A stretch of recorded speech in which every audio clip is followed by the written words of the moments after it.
Welcome to the Sri Ganesha Hindu Temple of Utah. Anybody who believes in anything that is true, kind, and generous, and in some faith in every activity is welcome to this temple. But I'll just give you a little, very short virtual tour of our facilities, as well as introduce you to some of the things that happen in a typical Hindu temple. As you can see, here is our entrance tower, which we call a gopura. This represents a beacon for attracting people to come towards a place of worship. Often it's decorated with many sculptures that talk about the mythology of our faith, the activities of the heroes and heroines of our epics.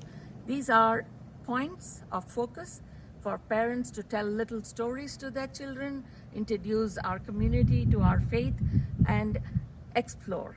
So let us go in and explore. We will be entering through the main doors of the temple, and I will explain each feature as it happens. Everybody is welcome to ask questions. At the end of this presentation, if there are questions, we'll have a chat focus to see if we can address many of your questions. Come on in.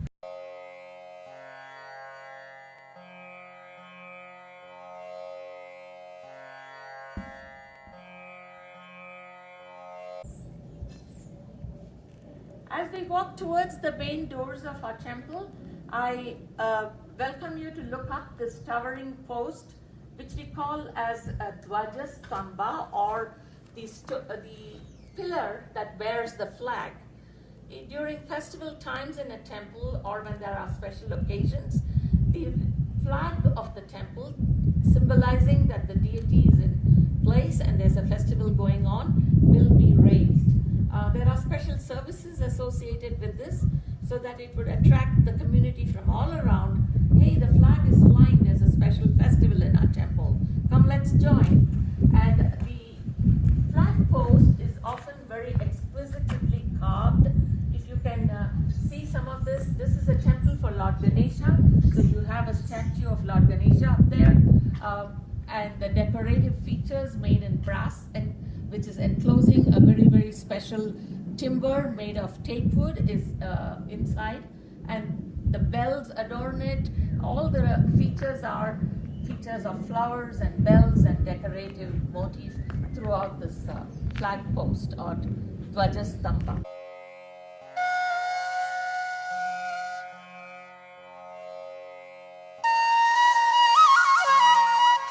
Is to decorate your front porch with beautiful objects.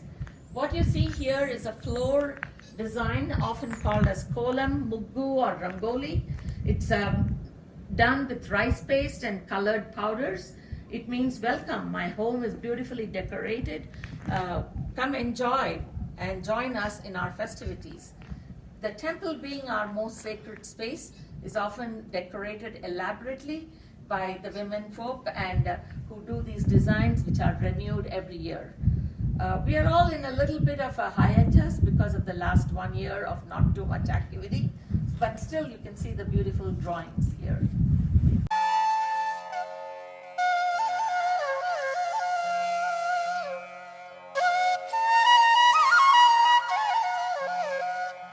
Cultural events such as classical, dance, music, costumery, decoration is all part and parcel of the Hindu worship ritual.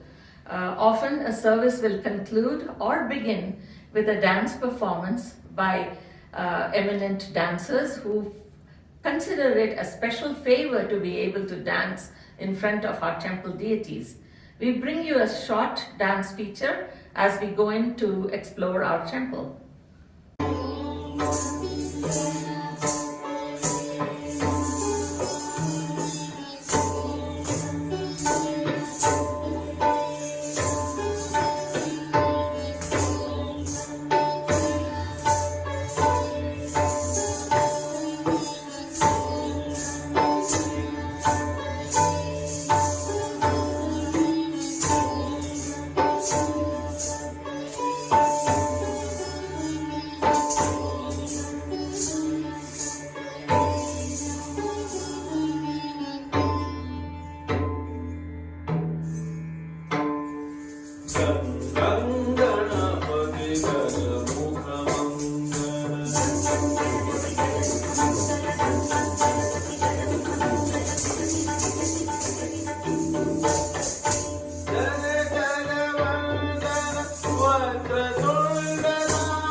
शशिवर्णं शशिशेखरं परात्परं नित्यशुद्धनिरञ्जनं निराकारमेकाम्बरम्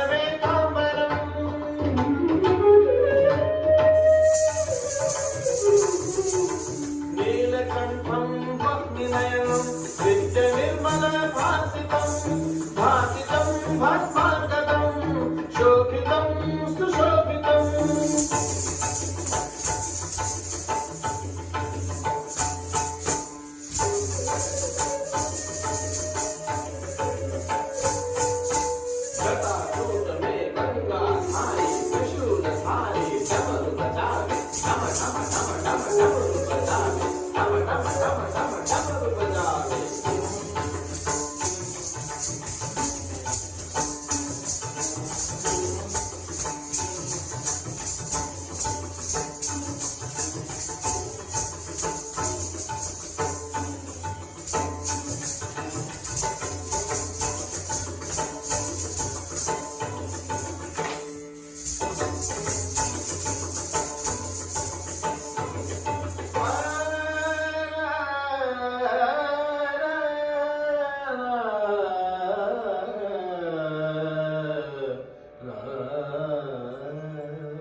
We are bringing you close to the main shrine of our temple, which is the sanctum of Sri Ganesha. We are saying, most revered Lord Ganesha, this is your shrine. And you can see that he's decorated with rich adornments, beautiful clothing, lovely jewelry, and flowers, which are changed every day.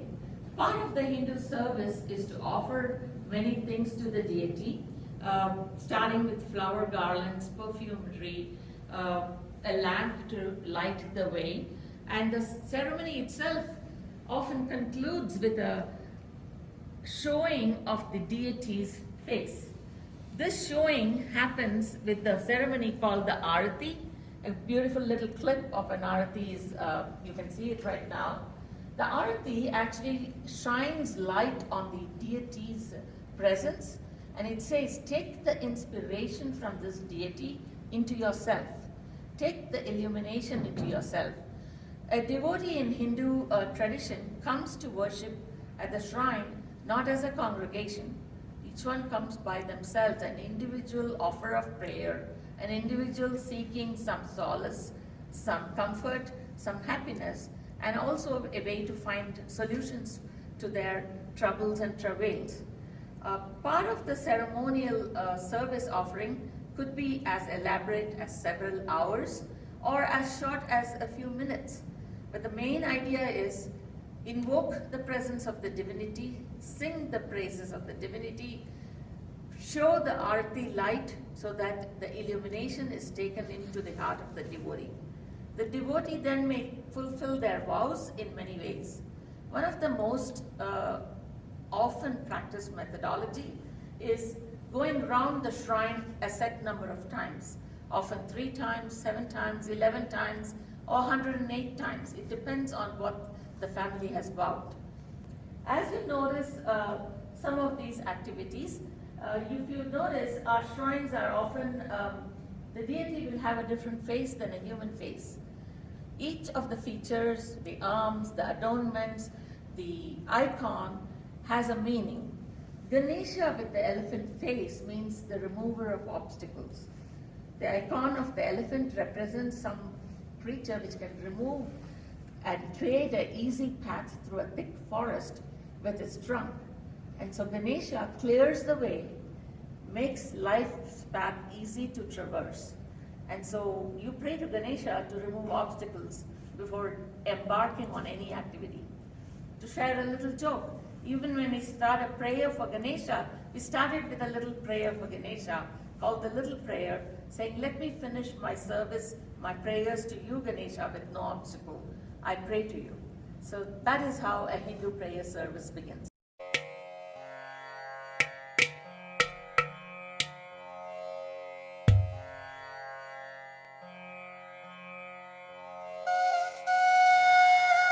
Welcome you you to the shrine of Devi Durga and Shiva, and this is a little enclosure that houses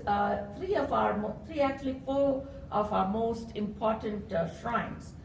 The statue of the woman dressed in beautiful green is the mother goddess. She is called Amba, Devi, Durga, many names. She is the spouse of Shiva, one of our most important deities. And you can see Shiva next to her, clothed in a tiger skin, with a beautiful smiling face. The mother and the father of all creation. The shrine at the foot of the main pedestal is called the Shiva Linga.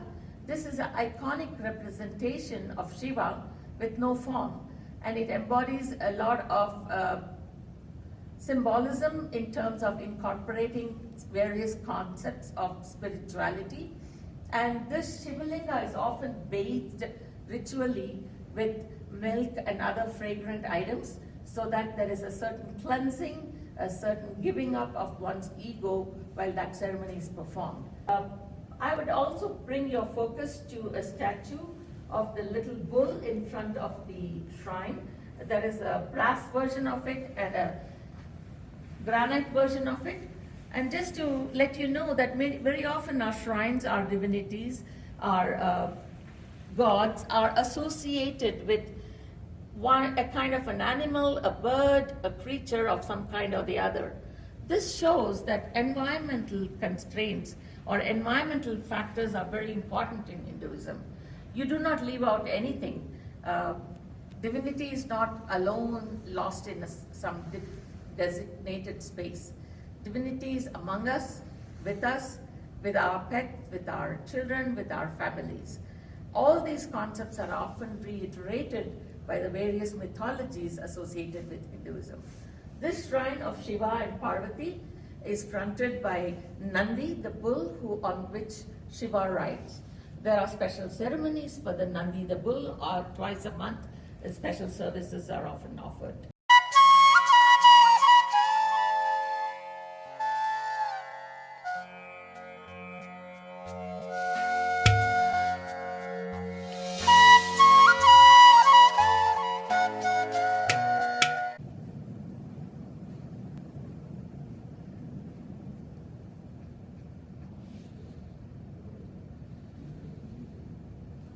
I now welcome you to come closer to the shrine of Sri Balaji, Sri Venkateshwara, the Lord of the Seven Hills.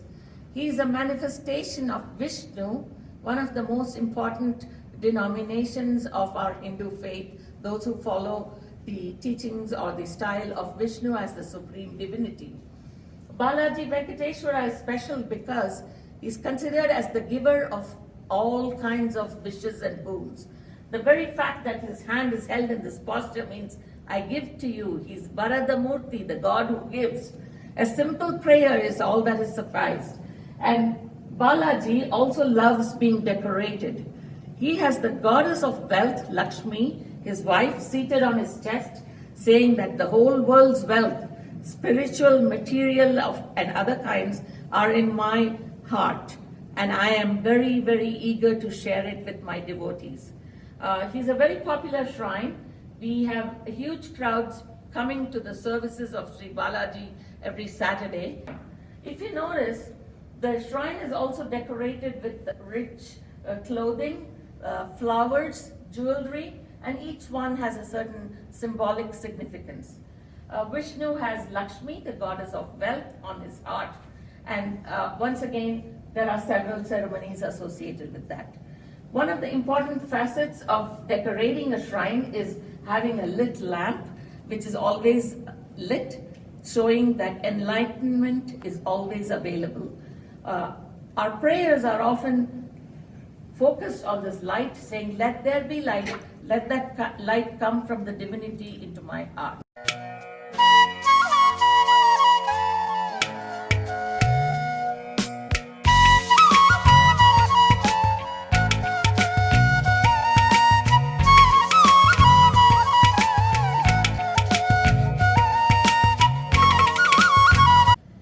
Show you a few clips of the several activities during a Hindu service. such as the fire sacred ceremony, the bathing of the deity, or what we call as Abhisheka, and also the waving of the lighted lamp in front of a sacred space. There are other small ceremonies such as pujas, where flowers are offered to the deity. Thank you.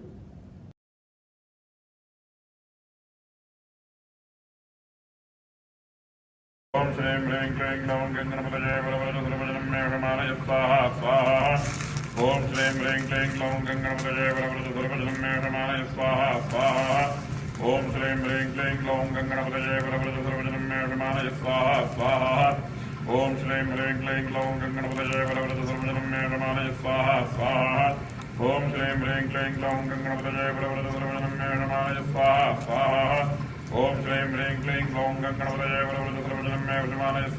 Swaha. Om Shri Ring Kling Long Ganganapataye Varavara Sarvajanam Mehamaya Swaha Swaha. Om Shri Ring Kling Long Ganganapataye Varavara Sarvajanam Mehamaya Swaha Swaha. Om Shri Ring Kling Long Ganganapataye Varavara Sarvajanam Mehamaya Swaha Swaha. Om Shri Ring Kling Long Ganganapataye Varavara Sarvajanam Mehamaya Swaha Swaha. Om Shri Ring Kling Long Ganganapataye Varavara Sarvajanam Mehamaya Swaha Swaha. Om Shri Ring Kling Long Ganganapataye Varavara Sarvajanam Mehamaya Swaha Swaha. Om Shri Ring Kling Long Ganganapataye Varavara Sarvajanam Mehamaya Swaha Swaha. Om Shri Ring Kling Long Ganganapataye Varavara Sarvajanam Mehamaya Swaha Swaha. Gajanaaya Vimahe Kanakavarnaaya Dhimahi Tanno Gajana Prachodayat Swaha. Om Namo Bhagavate Heramba Madamohita Sarvesham Bhakta Mahajananam Sarva Sankataan Nivaraya Nivaraya Hum Phat Swaha Swaha. Om Namo Bhagavate Heramba Madamohita Sarvesham Bhakta Mahajananam Sarva Sankataan Nivaraya Nivaraya Hum Phat Swaha Swaha. Om Namo Bhagavate Heramba Madamohita Sarvesham Bhakta Mahajananam Sarva Sankataan Nivaraya Nivaraya Hum Phat Swaha Swaha. Om Namo Bhagavate Heramba Madamohita Sarvesham Bhakta Mahajananam Sarva Sankataan Nivaraya Nivaraya Hum Phat Swaha Swaha. Om Namo Bhagavate Heramba Madamohita Sarvesham Bhakta Mahajananam Sarva Sankataan Nivaraya Nivaraya Hum Phat Swaha Swaha. Om Namo Bhagavate Heramba Madamohita Sarvesham Bhakta Mahajananam Sarva Sankataan Nivaraya Nivaraya Hum Phat Swaha Swaha. Om Namo Bhagavate Heramba Madamohita Sarvesham Bhakta Mahajananam Sarva Sankataan Nivaraya Nivaraya Hum Phat Swaha Swaha. Om Namo Bhagavate Heramba Madamohita Sarvesham Bhakta Mahajananam Sarva Sankataan Nivaraya Nivaraya Hum Phat Swaha Swaha.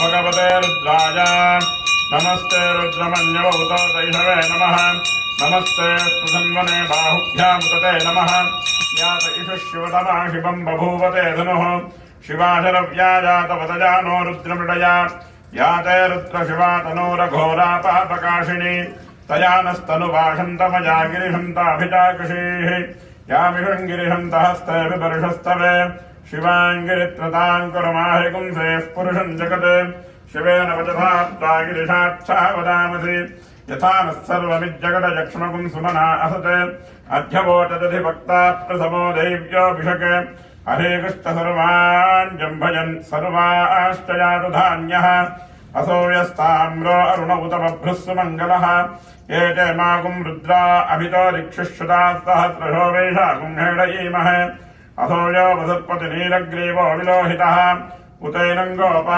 Adrishannudaharyaha Utainam Vishwabhutani Sadrishto Mridayajina Dosile Danamo Dulmine Chakavachine Danamashritaya Tashritasenayata Namo Dundubhyayata Hananyayata Namo Dhishtaveta Pramrishayata Namo Dutayata Prahitayata Namo Nishangine Sudhimate Namaste Vakyayata Nama Irinyayata Prabhatyayata Namah Kigoshilayata Kshayanayata Namah Kabardhineta Pulasthayata Namo Goshtyayata Grhyayata Namastalpyayata Gehyayata Namah Katyayata Gahkvareshayata Namo हृदय्याय च निवेष्ट्याय च नमः पागुंसव्याय च रजस्याय च नमः शुष्क्याय च हरित्याय च नमो लोप्याय च लप्याय च नमः ऊर्व्याय च सूर्याय च नमः पर्ण्याय च पर्णशक्त्याय च नमोपगुणमानाय च भिक्षते च नमः क्षिरते च प्रक्षिरते च नमो वह्किरितेभ्यो देवानागम् हृदयेभ्यो नमो विक्षीणकेभ्यो नमो विचिन्वत्केभ्यो नमः निदहतेभ्यो नमः आमि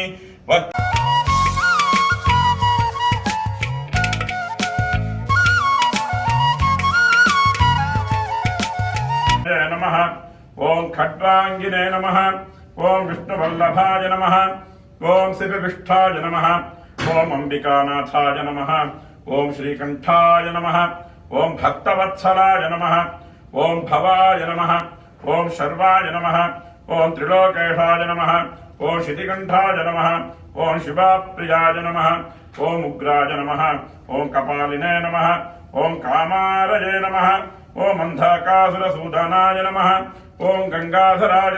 We also have special chantings associated with Vishnu, the Vishnu Sahasranama or the 1001 names of Vishnu being recited. In fact, we have such a ceremony taking place in the evenings. So now we focus on hearing a few stanzas of the Vishnu Sahasranama. आत्मजं वन्दे सुखतातं तपोनिधिं व्यासाय विष्णुरूपाय व्यासरूपाय विष्णवे नमो वै ब्रह्मनिधये वासिष्ठाय नमो नमः अविकाराय शुद्धाय नित्याय परमात्मने सदैकरूपरूपाय विष्णवे सर्वजिष्णवे यस्य स्मरणमात्रेण जन्म संसारबन्धनात् विमुच्यते नमस्तस्मै विष्णवे प्रभविष्णवे ओं नमो विष्णवे प्रभविष्णवे श्रीवैशम्पायन उवाच श्रुत्वा धर्मानशेषेण पावनानि च सर्वशः युधिष्ठिरः शान्तनुवं गुणरेवाभ्यभाषत युधिष्ठिर उवाच किमेकं दैवतं लोके किं वाप्येकं परायणम् स्तुवन्तः कङ्कमर्चन्तः प्राप्नुयुर्वानवा शुभम् को धर्मः सर्वधर्माणां भवतः परमो मतः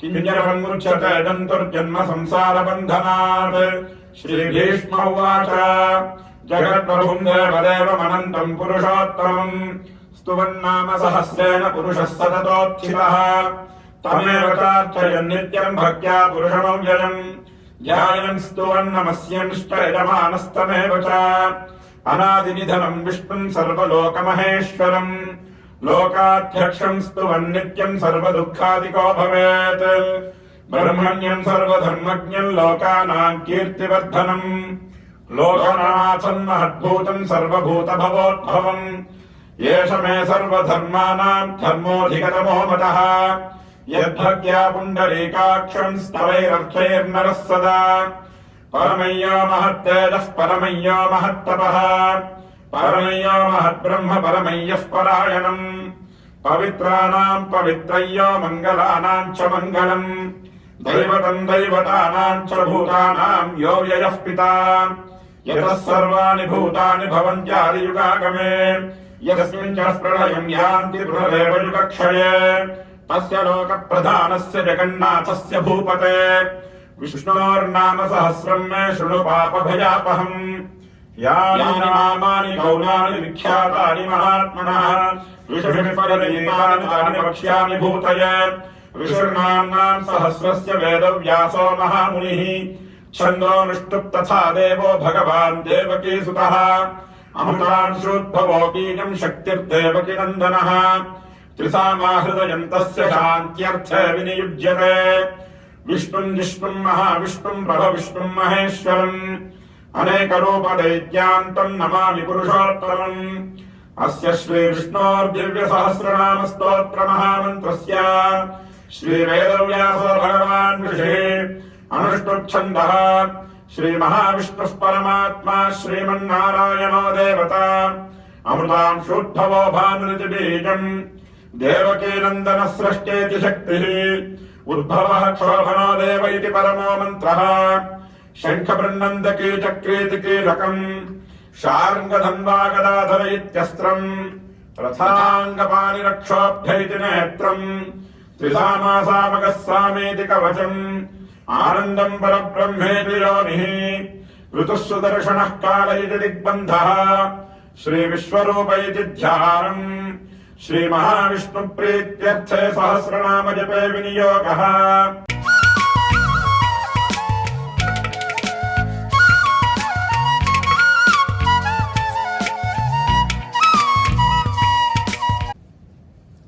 We are now in front of the shrine of Muruga, who is a very favorite deity in southern parts of India.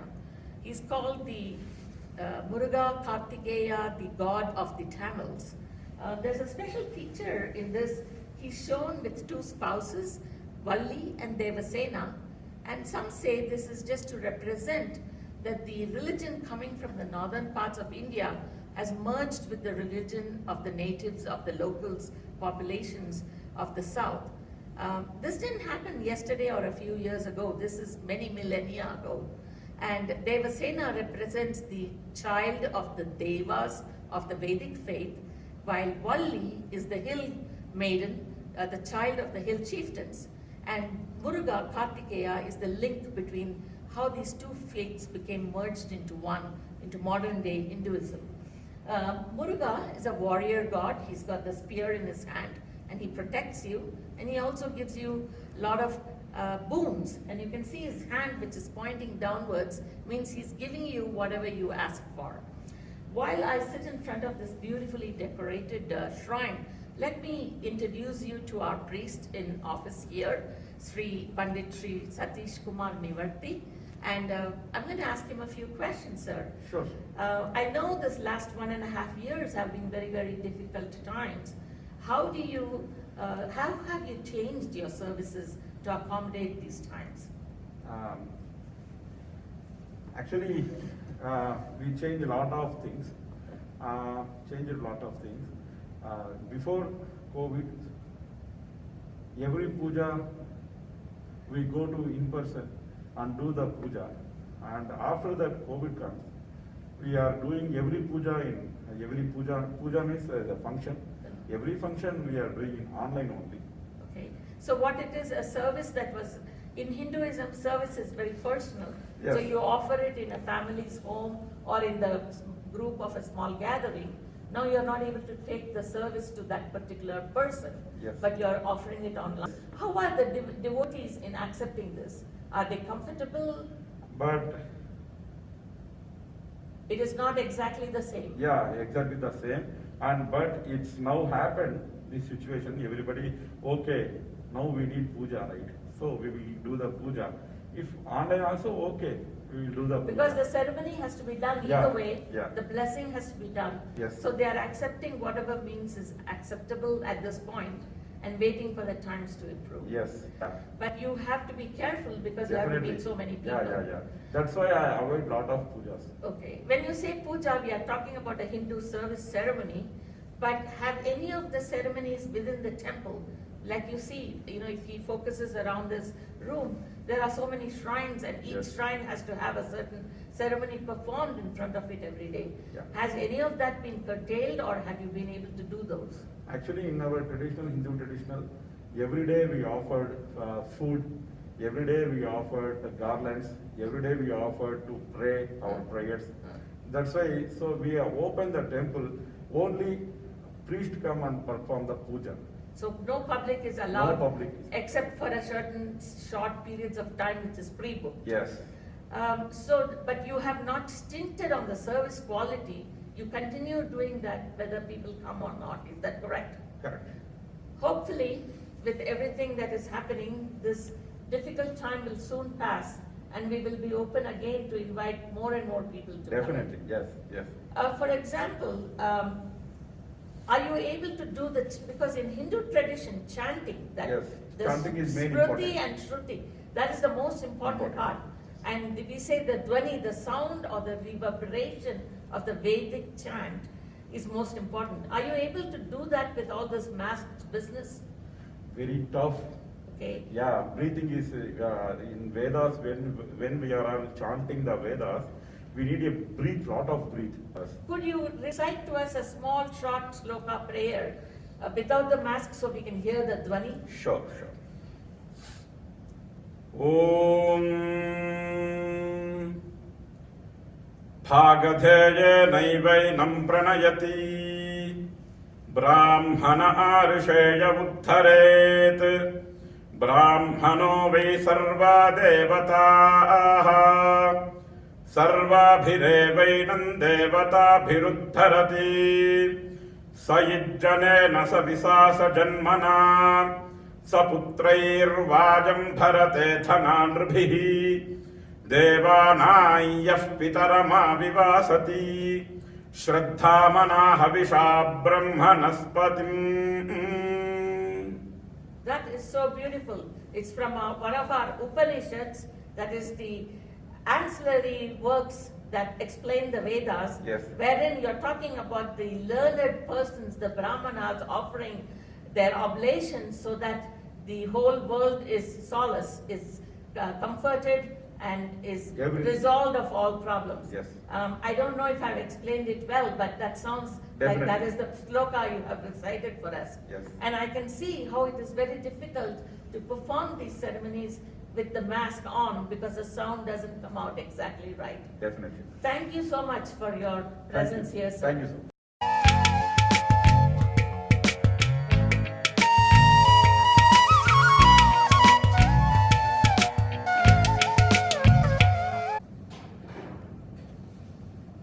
I now show you a sculpture that is decorating one of our shrine spaces. This sculpture is done in cement and stone by artisans who were invited to do a lot of enhancement or beautification of our temple in the last few years. As you can see, this is a shrine of Radha and the Krishna, the flute playing divinity. He is with his girlfriend, both are decorated in beautiful flower gardens. The sculpture that tops the shrine focuses on the same shrine which is enshrined below. And if you can see the shrine of Krishna, the flute player, he is beautifully decorated with peacock feathers to adorn his tresses. His spouse, Radha, his beloved, is decorated once again in lovely rich costume. She's also draped in a veil covering her hair, which is the very typical North Indian style, which gives focus to the, or importance to the traditions of Muslims who ruled northern India for many, many years. To give respect to that tradition, very often the divinities representing North Indian traditions are clothed in a slightly different form, often the women veiled or at least having a headscarf. One other feature of this shrine is Krishna and Radha are both made of marble, beautiful white marble. The same sculpture, the same features, the same worship rituals associated with any Hindu tradition. However, the difference between this shrine and there's another Krishna statue right next, which is we call as the baby Krishna, who is in granite. Why the different stone? It's just the tradition of what is available in a geographical region. Marble abounds in northern India. In southern India, the stone that is predominant is granite. Huge granite mountains yield stonework, and stone sculpture is very, very famous. I also lead you to focus on another shrine, which is not marble, which is not stone, but here we have Andal or Devi, the goddess, made out of 5 metals. Metal casting became very important in certain traditions, and often divine sculptures are cast in metal. Here is Neela Devi Andal, the spouse of Vishnu, cast in beautiful bell metal, 5 metal casting, single lost wax process of casting with all the lovely sculpture adornments. She's carrying a parrot in her hand, saying, "The parrot that delights the mind, I'm like that, I delight your mind." Andal is famous for writing a lot of religious poetry, which is recited even nowadays. She's adorned with pearls, which are famous for pearl fisheries along the southern coasts of India. She's a goddess who is prayed to for instant solace from travails, and the poetry written by her is recited during the months of December, January, which culminates in huge festivals like the Harvest Festival.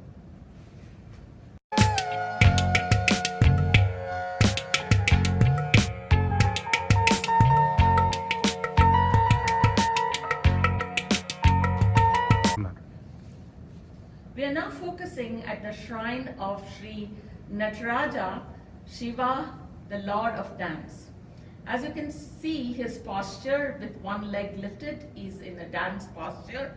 He's considered as the patron of all the dance forms, the classical art forms. Shiva is also considered as the person who dances at the end of creation, the pralaya. So creation is ending. There's the flood waters surrounding him in a circle, the fire of destruction, all the flames are dancing around him. His tresses are askew, and he's playing the udukku drum, which keeps the rhythm of the closure of a creation. But it doesn't mean that's the end of creation. It also means he's recreating a new birth. Because in Hinduism, nothing ends or nothing begins. It's all cyclical. We start at the beginning and come back to the beginning. Death is just another focal point in the timeline of birth, death, and rebirth. And creation also has an ending and a beginning. The Lord creates, the Lord destroys, and this is not difficult to understand if you think about, let us say, forest fires that rejuvenate a forest and create new growth. Shiva's hands are in the famous dance posture. One of them is like the posture of the elephant trunk pointing downwards. Again, it's iconographic symbolism saying, even in dance, I give you protection. Even in dance, I take care of you. One of his arms holds the fire, which is the sustainer, the nourisher, or recreator. Agni, or fire, is one of our most important divinities revered. In fact, most Hindu ceremonies are associated with a fire ceremony. The witness to our weddings is the fire, not a human being, not a priest, not the parents, not the friends. It's the fire, Agni, who is invoked, and the bride and groom actually go around the fire in order to solemnize their marriage. Shiva is seen dancing upon the figure of a dwarf-like creature who represents the darkness that is human mind. So it is not a baby, it's not a man, it is just a representative figure symbolizing that which is ignorance, that which is darkness, that which is no knowledge. So Shiva tramples the no knowledge, the lack of knowledge out of our lives, and gives us enlightenment in this beautiful dance called the Tandava Natya of Shiva.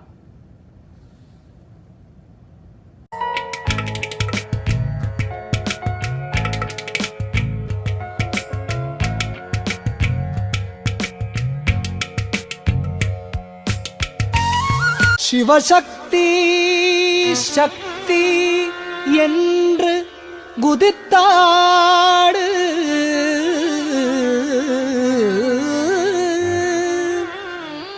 Sivasakthi என்று சிவசக்தி சக்தி என்று குதித்தாடு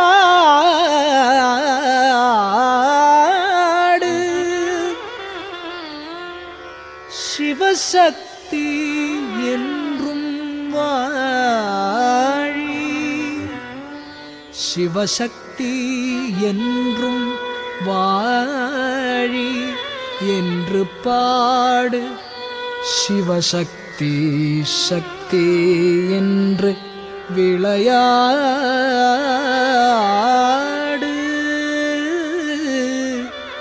விளையாடு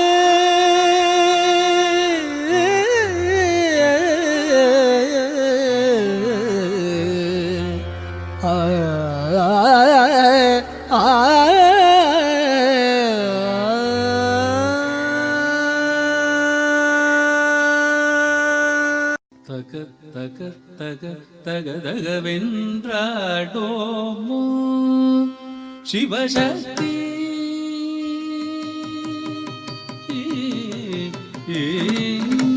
தக தக தக தக தகவென்றாடோமோ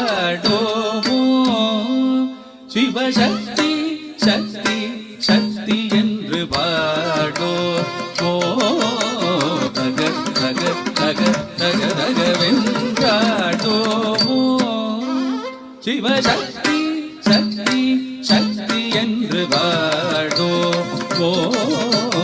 தக தக தக தக தகவென்றாடோமோ சிவசக்தி சக்தி சக்தி என்று பாடோ தக தக தக தகவென்றாடோமோ சிவசக்தி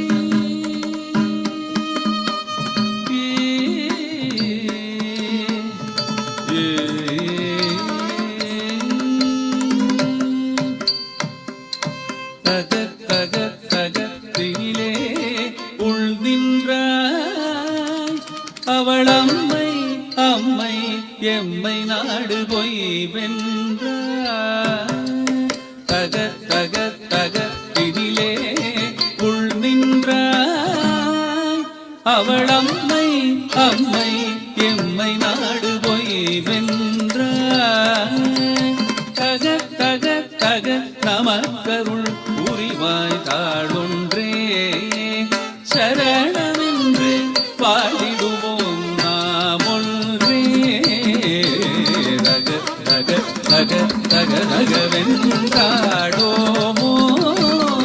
சிவசக்தி சக்தி சக்தி என்று பாடோமோ தக தக தக தக தகவென்றாடோமோ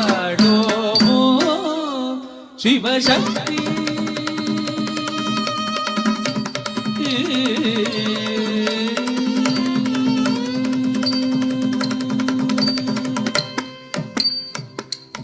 புக புக புக இன்பமடா போதெல்லாம் புறத்தினிலே தள்ளிடுவாய் சூதெல்லாம் புக புக புக இன்பமடா போதெல்லாம் புறத்தினிலே தள்ளிடுவாய் சூதெல்லாம் குகைக்குள்ளங்கே இருக்குதடாதி போலே குகைக்குள்ளங்கே இருக்குதடாதி போலே அது குழந்தை அதன் தாயடிக்கு மெய் போலே தக தக தக தக தகவென்றாடோமோ சிவசக்தி சக்தி சக்தி என்று பாடோ தக தக தக தக தகவென்றாடோமோ.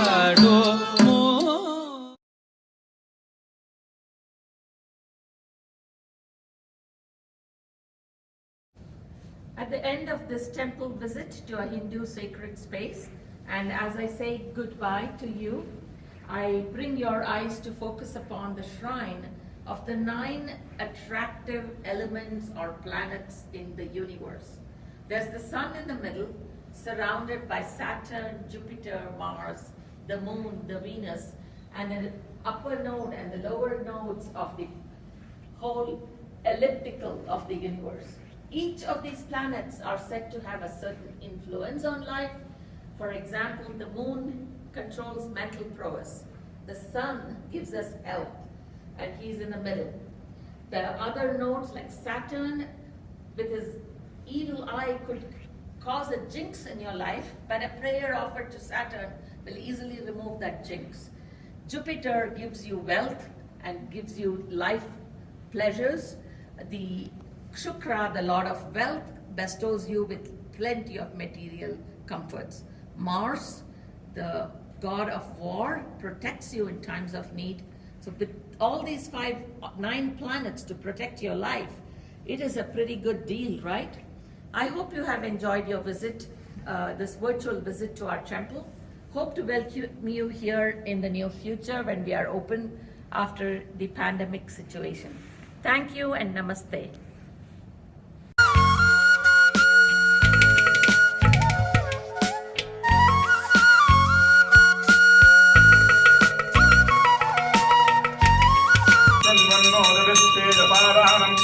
महागणाधिपतये नमः। ओम